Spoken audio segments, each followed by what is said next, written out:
Hey, howdy hey, and welcome back to Emily's Adventures in Horrorland. Hey, it's been a long time. Too long, I think. What's the matter with you, sweetness?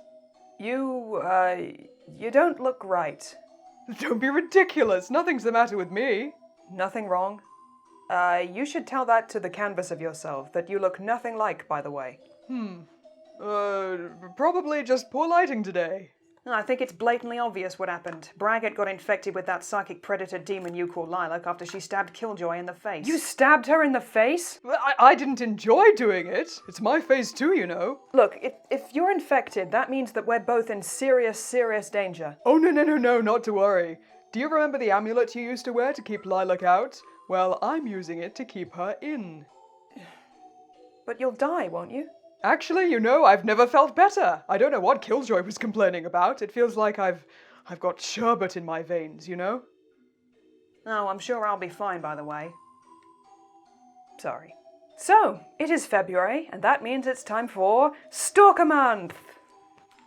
Yes. As regulars on this channel will know, every February we examine films that attempt to dive deep into the minds of men and women with a dangerous obsession for another person. We delve into the psyches of these loners with a crush, or simply an urge to intimidate and frighten, and we indulge in the horror of never truly being alone. Oh, the month of love. Yay!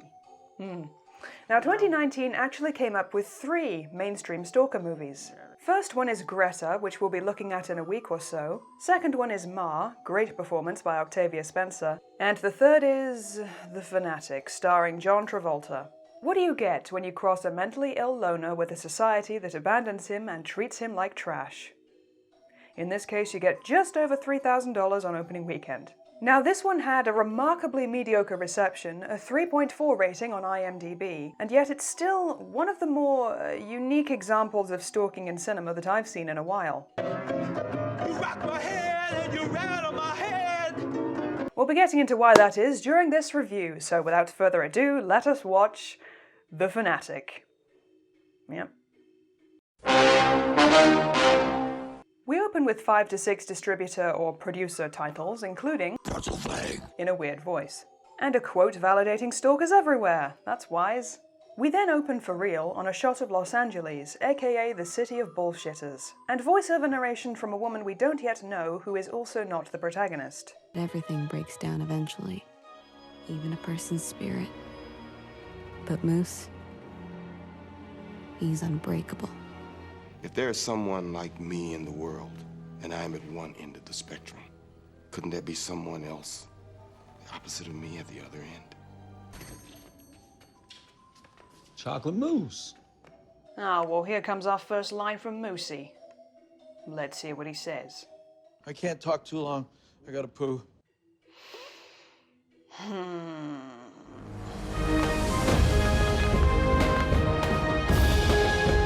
He's happy to be going to a cast and crew type party later tonight where he hopes to meet his hero, Hunter Dunbar. Dunbar will also be doing a signing soon, and Moose wants to impress him by getting some top quality merchandise for him to sign. A spangly $300 jacket from one of his movies will do just fine. Oh my God. Moose, that's you putting it on backwards. I know. Now then, let's get this out of the way. Travolta explains that he played Moose as having an autism spectrum disorder. I myself was diagnosed with Asperger's syndrome when I was 5, but I think I'm a mild case, so I can't really speak for people with ASD. Here's what I can tell you. People with ASD have behavioral and social differences, with varying degrees of severity. This can include doing things repetitively in order to feel comfortable, not quite knowing how to express one's emotions, difficulty communicating, experiencing sensory overload or overstimulation, and difficulty with social cues. Now, this isn't to say that people with ASD can't function in society or be intelligent. In fact, many of them may have an extensive vocabulary, excellent memory, and so on. Obviously, this is just the Cliff Notes version. But how does John Travolta do? Well, he more or less operates within these parameters. Throughout the film, we see him overwhelmed by certain situations, often from pushing himself to process something. He has few friends, and when he does interact with others, we see that lack of eye contact. That tendency to ramble and become a bit verbose and move to a different topic altogether without regard for the natural flow of conversation, although that's more a feature of the script, I think. And we see some habitual behaviors, such as checking the scent of his own ear. I mean, the film isn't about the experience and possible challenge of living with autism. That's been done far better in other media. And it's also been done far worse. At least Moose gets to be a human being in this thing. His condition is more of a catalyst, making him a social outcast who longs to be seen by his favorite person. As for Johnny Boy, as an actor, he tends to throw himself very much into the role he's playing, trying to embody them as much as possible and make them interesting. Overall, I don't have a massive problem with Travolta's performance. I see what he was trying to do, call it an earnest portrayal if you want. My main problem is how the movie pokes fun at his expense, and we'll get to that later. Anyway, here he is, leaving with his jacket. I think he knows how to put on clothes, you stupid movie. No, it's on backwards so he has the rhinestone Rico close to his heart. Oh, bless him. You are not in a position to bless anyone. We learn that Moose lives in a dark, dark house, filled with movie posters, collectibles, and other paraphernalia. Yes, he lives independently, with disposable income even. That's nice. His friend Leah, who provides the mostly pointless voiceover, helps him into the building where the party is being held, because turns out he wasn't invited. Oh my god, Moose, are you okay? Am I alright?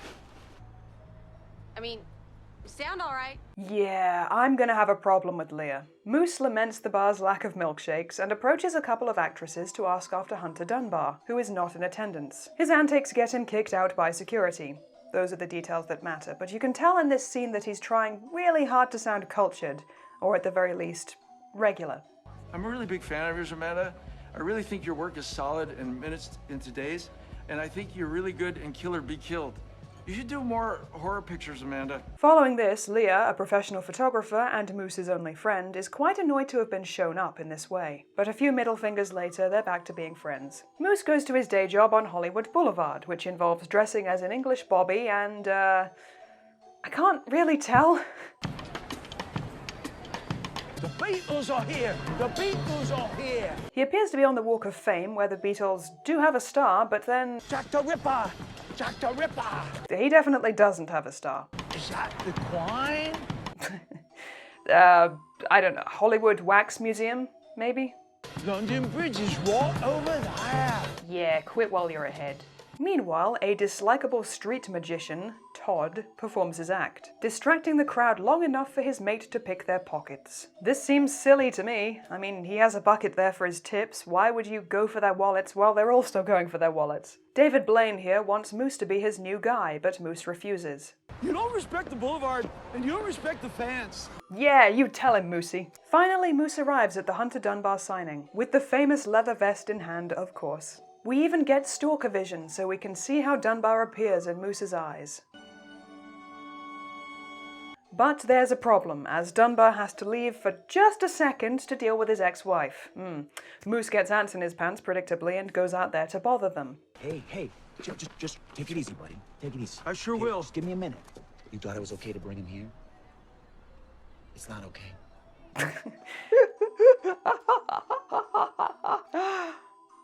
Poor Moose either can't read the room or doesn't care as he becomes more desperate to have his special items signed. Now, in Moose's defense, Dunbar is quite rude and dismissive towards him, even offering to sign his face with his fist if he doesn't bugger off. Here's what I find interesting. The plot of this film is allegedly at least partly based on the experiences of the director, Fred Durst of Slipknot fame, with a fan of his own. So, bearing that in mind, why is Dunbar so unsympathetic? Oh, it's just one of those things. Meeting a celebrity might be the biggest day of your life, but fan interactions? Just a part of their everyday. No wonder Dunbar got annoyed. Uh-huh, yeah. Yeah, I punch my fans all the time, even when they haven't noticed me yet. The next day, Moose straight up asks Leah if she can find Dunbar's living address. And she capitulates, showing him the Star Map app. Missed a trick there, not calling it the Star Map. Well, sometimes, if the address is wrong, you'll still see a celebrity because, they all live up there, man. Yeah, I don't think they have the right addresses for Jack Torrance or Tyler Durden. One of them lives in a different home in the winter, the other guy is inside a dude's head. You have to promise me, okay? You have to be careful. I don't want you to be accused of stalking. Poor idea, very poor idea. But just look how happy he is. The store map app is awesome! It's so awesome! Ben Affleck's house? I saw his house, it's so big. Next, we get major Stan vibes, as Moose writes a letter to his hero, who in fact played Stan in the music video. No coincidence there, I'm guessing. I have seen all your movies. I love them. But I waited in line for over an hour to meet you, and you didn't even take the time to give me one autograph. P.S. Will you please follow me on social media? Moose has social media. Of course, why wouldn't he? Ooh, I wonder if there's like an in-character Instagram account, like they did for the characters in Ingrid Goes West. That would be cool. Hey Aubrey Plaza, love you. Soon enough, Moose finds Dunbar in person. And I like that Dunbar tests the strength of his bars to be sure this lunatic can't get in. Dunbar dresses the fan down, appears to agree to an autograph, but in fact stabs him with a marker. Foreshadowing. I mean, is there an argument to be had that if Dunbar simply gave an autograph, then Moose would leave him alone? Well, maybe that's what the movie implies. Dunbar never does do that, and the situation only goes downhill from here. But here's what to do in real life, and I've given this advice before. Do not personally engage your stalker, especially if they're the intimacy-seeking type, as they'll only take this as a positive. It's what they want. As always, I've linked to an article below discussing the 5 types of stalker, and we've examined them in the past regarding different types of movie stalker. For Stalker Month. However, due to Moose's autism, I believe this is the first time we've encountered one type in particular. The incompetent suitor. The incompetent suitor pursues their victim in a poorly realized attempt to cultivate a personal relationship, and they usually lack the social skills and understanding to know that they're causing distress. Obviously, in thrillers and drama fiction, a resentful or predatory stalker are what drives the sense of fear. And making an intimacy seeker type stalker builds their character in a way. It lets you know that there's a relationship with these two, makes them a little bit pathetic maybe. Moose does graduate to becoming predatory later, but in the same pathetic kind of way as the book version of Jed Parry from Enduring Love. Mostly in this, he just wants so desperately for Hunter Dunbar to see him, appreciate him, and hopefully become his BFF. Is that too much to ask? Later at work, the magical assholes mess with Moose until a custodian, known as Dick, comes to Moose's aid and tells him not to let those bullies push him around. One day you're gonna need to learn how to stand up for yourself. I have no idea why Moose would go back to that man's house. But I suppose when you find the cookie jar, it's hard to not go back for more. Leah continues her portentous narration as Moose stalks the Dunbar property. He does get scared away by the maid, but manages to leave a note for his hero. Leah finds out and is just appalled that Moose used the Star Map app to do exactly what it was intended to do. I did not tell you to use the sure Star did. Map. I did not. You sure did. No, I did not, Yes, you Moose. did. No, I Yes, did you not. did. I would have never encouraged you if I knew you'd turn into a creepy little stalker. I am not a stalker. I am a fan, Leah. So there's something to be said about celebrity attention and parasocial interactions and how maybe we feel more entitled to a celebrity's time if they're online or easily available to us, but Moose is kind of a special case, and besides, I think that Ingrid Goes West is a better illustration of this idea, so go watch that instead. I'm not doing it, Todd. Just leave me alone. Just leave me alone. Leave me alone. All right, you're gonna help me make some fucking cash, bitch. Oh, and hey, Moose grows a spine. I wish Freddy Krueger would come and chop off your head and it would roll in the street and a truck would squish it and the blood would splatter everywhere and everyone would watch it. Ah-ha-ha-ha-ha. Aren't autists just so funny? Don't they just say the darndest things? Look at me, I'm comedically wishing death on a bully the same way a child would, so it's okay to laugh at my expense as some douchebag literally mocks me for being slow. Huh. Since when do you have a puppet? No, I just threw this together out of household items. It's not hard, especially when there's no movable mouth that necessitates the use of ventriloquism. Oi! You did good. People have to stop calling me a stalker and they have to stop picking on me. I'm gonna make them stop. I'm gonna make them stop. Yeah, so the movie tries to have it both ways. Moose is both a sympathetic character and a dangerous sociopath. but somehow without the necessary character development to be satisfying as either. We don't get a good look into Moose's mind, we don't get to know what about Dunbar's movies he likes. He's just kind of a obsessive cinephile. Now here comes Dunbar, who does one correct thing in the movie by telling his gardener to be on the lookout for a stalker. Hey, come here. Yeah, you alright? I was so scared.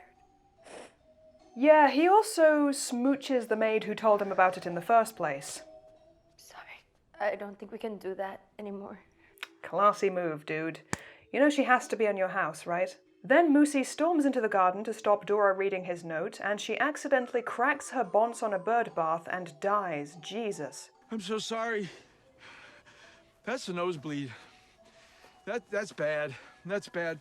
I had a nosebleed. It wasn't fun. There we go again with that comedy. Why don't you just call him a silly R word right there on the DVD box? No laser. No alarm. I'm in Hunter Dunbar's house. Moose enters the house to explore, even moosing around with some antlers he finds. He looks at everything. Contents of the fridge, movie scripts, medicine cabinet. He even grossly brushes his teeth with a toothbrush that luckily doesn't turn out to be the one Dunbar's kid uses, because that would be even worse. You're just a love machine.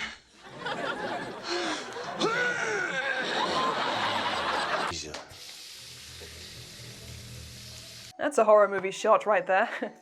Shame it doesn't work, because we know the silhouette belongs to fucking Moose. Not much more happens here, except that Moose gets a selfie of himself kissing the sleeping Dunbar's head, hinting at some form of romantic interest. And it sets up that Dunbar is a heavy sleeper, which will be important to know later. You okay with some music? You like a little Limp Biscuit? Sure. You like a little biscuit? Oh my God, that is nice. That is nice. Next morning, Dunbar again threatens Moose to stay away, blah blah blah, Moose gets mad, etc. No, it is not okay. It is not okay. But Moose, he's unbreakable. Leah comes by to grill Moose on his activities, which he posted to social media, because movie can't decide if Moose knows the difference between right and wrong. The audio fucks up a bit here. Out of your mind. I could show these photos to the police and is that what you want? To lose your BBF? To lose your only friend in the entire world? Anyway, Moose fires Leah as his BFF. Goodbye, you will not be missed. And we cut to Dunbar, bound and gagged in his own bed. Slept right through Moosey tying him up. Our stalker protag has a little fun with his captive. Any Friday fans want to tell me exactly which film that mask is from? Cheers. It turns out it's just a prop knife. Then Moosey splashes liquid on him from a canister in a clear homage to Reservoir Dogs, but it turns out to be water. Really, if you're trying to psychologically torture your victim, which I doubt Moose has the capability to do, you're just going to have diminishing returns with every subsequent prank. Oh, the 14th murder attempt, haha, very amusing. Yeah, also you're referencing better movies in this scene? That's not such a good idea. There follows a fantasy sequence in which Dunbar lovingly signs an item for Moose, maintaining strong eye contact which unnervingly places us in Moose's twisted psyche. This is what love looks like to him. Most of us would understand this as being extraordinarily creepy, even if it came from someone we loved. Not Moose. Yeah, I mean, you're not wrong. The way Dunbar's looking at me, I feel like he's gonna force me to join his pyramid scheme and then make me pee on him. Dunbar wisely attempts to reason with his captor, and I've just realized I could be watching Misery right about now. It's not bad. It just isn't a treat. Look, here, look, taste it. Taste it. Go ahead. What even is that? Fig marmalade? Mince pie filling? Literal cockroaches? Moose knows that if he unties Dunbar, he'll get in trouble. Again making us question if he knows right from wrong. Finally, Dunbar appears to stop being an asshole. He promises no police, unlimited autographs, ice cream, the whole 9 yards. Asking Moose not to hurt his son is a bad move, as the score dips into something alarming. Moose is appalled at the insinuation, but Dunbar brings it back. Guides Moose in a visualization in which they leave the house, have sweet treats, and watch Dunbar's movies. It's the coziest imagining, with a rosy filter and warm, comforting music. Echoing words. This is probably the strongest scene in the movie, as we truly feel for Moose for a moment and wish that things could have been better for the both of them. Yep, and he falls for it. Put it here, pal.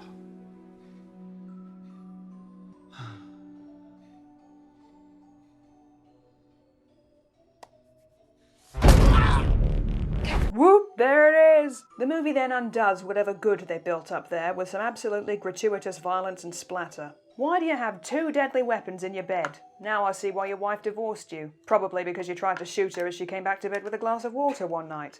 So yeah, Dunbar gets his action hero on, tormenting Moose with misfires around his head, and finally stabbing his goddamn eyeball. Told you the pen thing was foreshadowing. He's at least nice enough to give him the materials for a tourniquet before kicking him out. People amusingly think Moose is a street performer. I mean, he is, just not right now. And the movie ends with Leah tending to her friend, and police coming to arrest Dunbar, probably because the gardener noticed Dora's body just sitting there in the garden for 4 days. I am not a stalker! Holy hell, what a movie that was. I really want to be kind to it. Why? Because it could have been a better movie. If we'd got to know Moose as more than a socially challenged stalker with a crush, he could have been compelling. Or if Dick and Leah had been better characters. Or if the film hadn't simultaneously tried to inspire fear and levity from Moose's very being.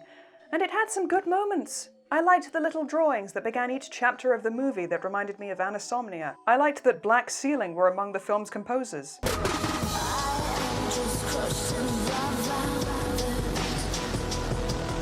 Go check them out.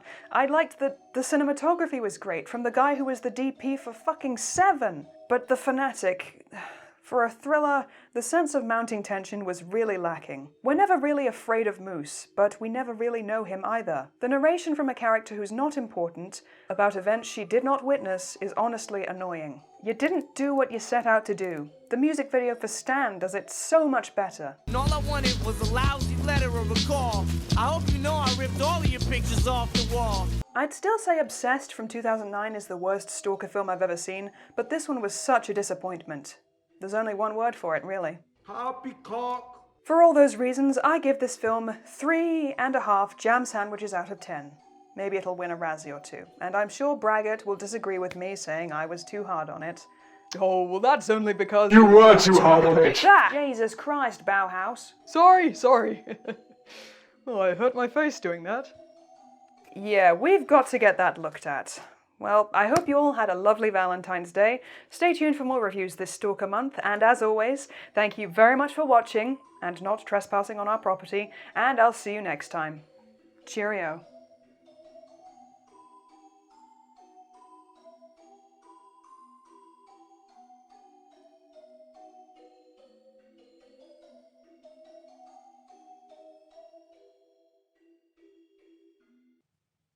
Wait a minute, who was that person who said the quote about fans at the beginning?